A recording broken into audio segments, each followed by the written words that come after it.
రాష్ట్రంలో ఉచిత బస్సు ప్రయాణ పథకాన్ని పొందేందుకు మహిళలకు స్మార్ట్ కార్డు జారీ చేసేందుకు ఆర్టీసీ కసరత్తు చేస్తోంది. వచ్చే నెల నుంచి స్మార్ట్ కార్డులు ఇవ్వబోతున్నట్లు తెలంగాణ ఆర్టీసీ ఎండీ నాగిరెడ్డి తెలిపారు.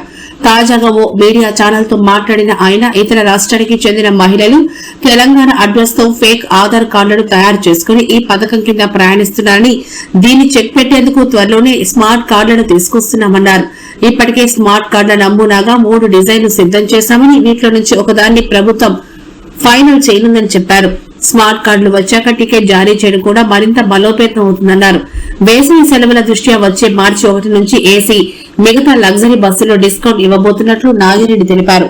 వీటిలోని టికెట్ ధరలు ఎక్స్ప్రెస్ టికెట్ ధరలతో సమానంగా తగ్గించే ప్రయత్నం చేస్తామన్నారు. పొల్యూషన్ నియంత్రించే భాగ్యంగా ఓఆర్ఆర్ లోపల ఎలక్ట్రిక్ బస్సులే నడపాలనే ఉద్దేశంతో ప్రభుత్వం నిర్ణయం తీసుకుందన్నారు.